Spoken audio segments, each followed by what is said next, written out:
ये सर्वज्ञ है।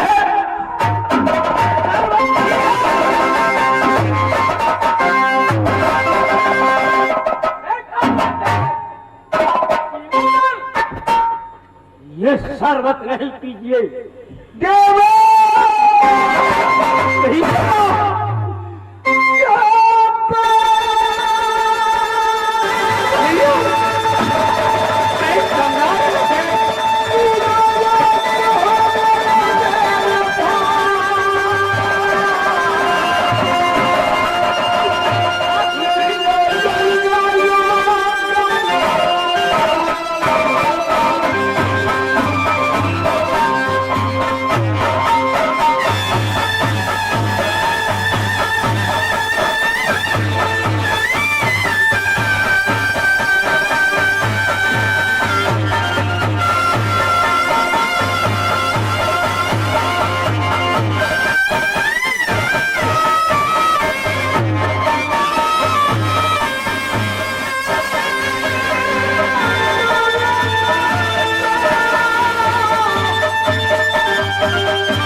अरे एक बार मेरे भाभी सोना से मिलने दो। अरे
वो सारी थारे दल बादल की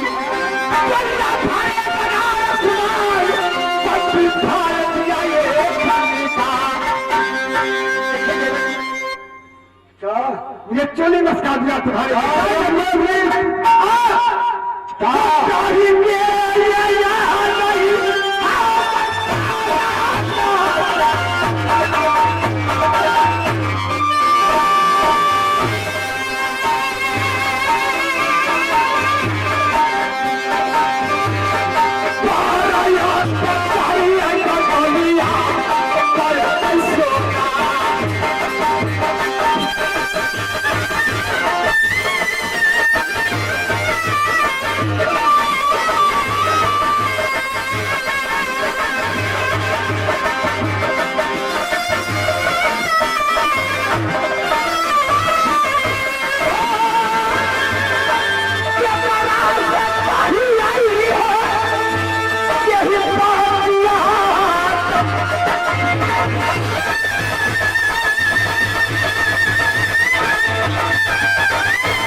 वो बच्चा देखिए, अरे बाबी तुम्हारे क्या जी चाहिए? बोल, हमें क्या जी चाहिए?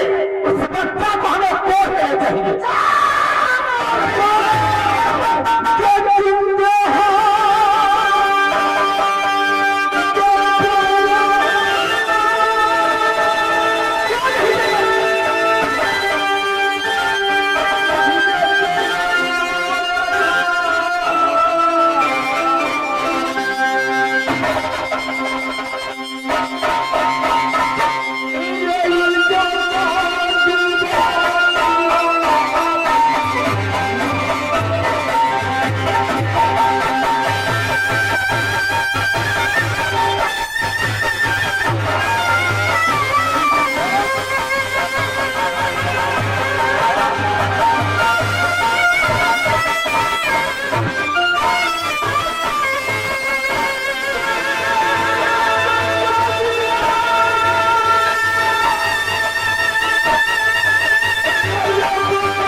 पालन करो।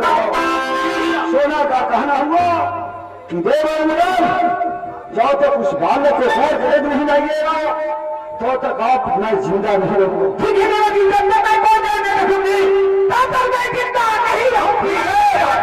तुम्हारे हाथ में रहूंगा। वो बालक अभी है कहाँ गया हो? कहाँ गया? नहीं गया मैं उसे, मैं समझ गए जहाँ होगा मैं उसे खोज होगा। अपनी माँ की बात में गया होगा। माँ की मैं जा रहा हूँ मेरे वाली के महल में। ठीक है, मिलेगा। ये लंबी मोज का शान किया दिया। आज क्या रहेगा नाम? क्या सुना महल में? मैं जा रहा हूँ, इस बच्चा को तैयार नहीं रहा। वो जिंदा काहे नहीं रहेगा?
मेरा नाम रानी फूला है और मैं इस समय अपने बेटे इंद्रजीत का इंतजार करती हूँ और महल में देखती हूँ वो अभी तक आया नहीं है, तो मैं देखकर इंतजार करती हूँ।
जान बचाने आखिर में छुपाने की मौत यह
तुम कहा जाए और कौन पीता बात लगाता नहीं मेरे साथ और भावी सोना के साथ तुम्ही जैसे खिलवाड़ किया तुमसे नाता कुछ नहीं रहेगा। तुम्हारे आज मैंने राम घाट भेजूंगा, राम जी का पास खाना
सोना वो गया कहा दिगुलगल वो मस्ती लेकर के चले गया है माँ का मन।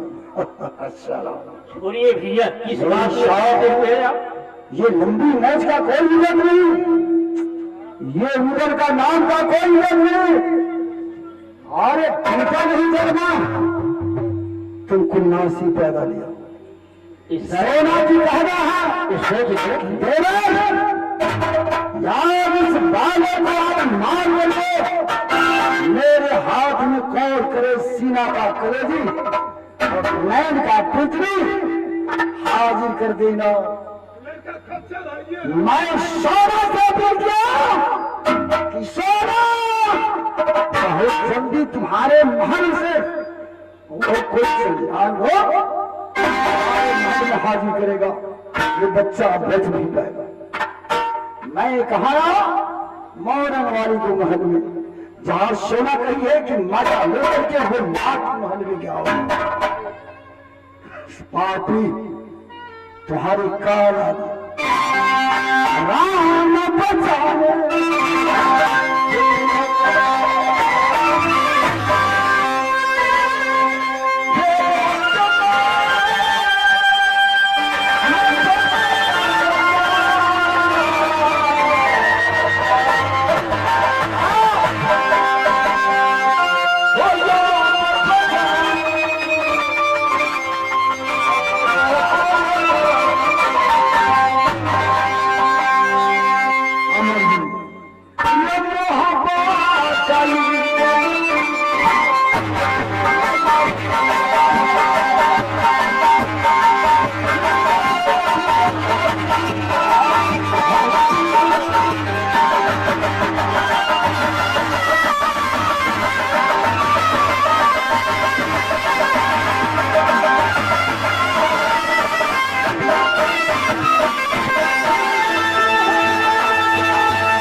महल में मत जाओ, महल से मैं आवाज दे रहा हूं, वो आएगी।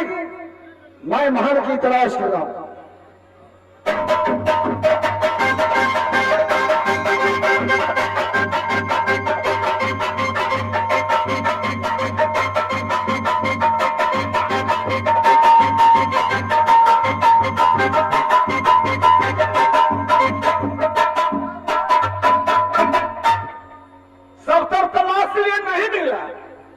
मिलेगा नहीं मिलेगा, तुम कहो इतना है सरा। हम बुद्धि न बतावे छी मलकिनी के 70 तलाश लेनी ओने धोधर में देखियो ना, धोधर में घर में धोधर होता रे, घर में धोधर होता रे, घर में धोधर काली कि मलकिनी के धोधर में ओने बच्चा के देखे।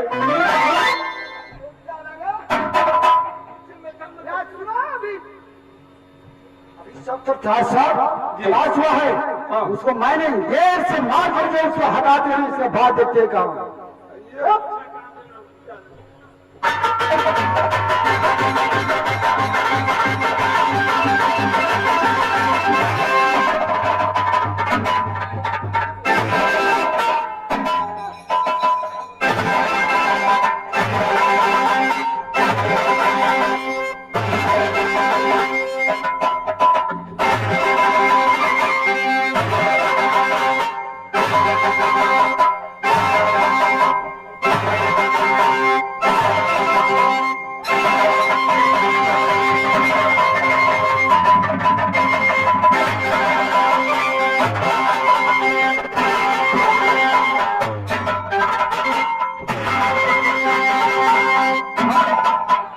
हम कहने धोधर में देखू तब ना हाथ लग रही है केना नु खेले रहले है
क्या सोना के साथ बहुत मजा मिला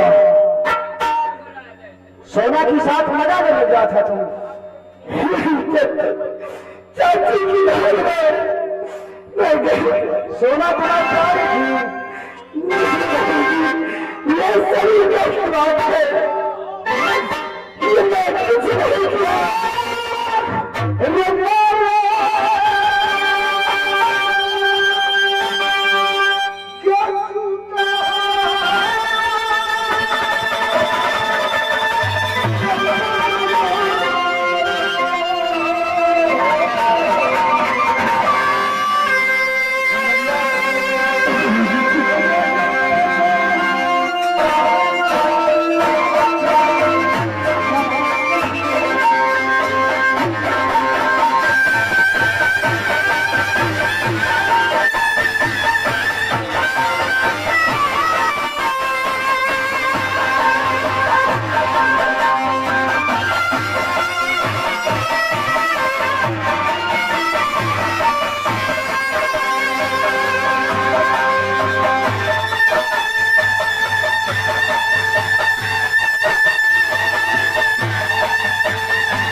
बात नहीं है जी सुना नहीं है मेरे राज में फगुनिया से बुनिया दो है जी हाँ सुना मिला फगुनिया मिले चाहे से बुनिया मिले जी उसको बुला के ले आओ इस बच्चा को ले जाने जंगल में इसे कौन करे?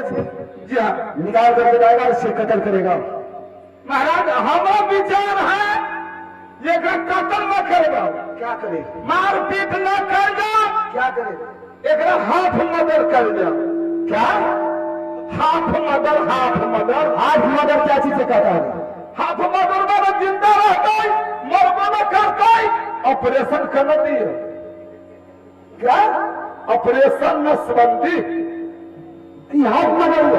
हाथ मर्डर हो। अरे चादर, इसका चेहरा हम नहीं देखना चाहते हैं। जो ले चोट करची से समाने इसको गायब करने दीजिए। वो सब नहीं चाहा जो कहते चला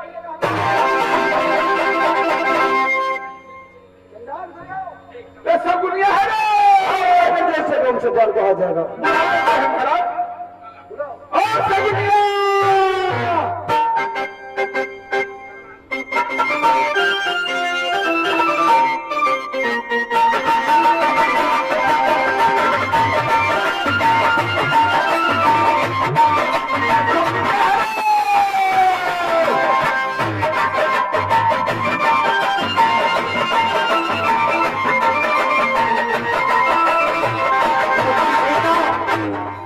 तुम्हारे पिता जिस समय जिस कोर करीब की और लैंड की पुतली निकालने की जराद के लिए बुलाने जा रहे हैं, वो उधर की वाली नासा में है। बाबू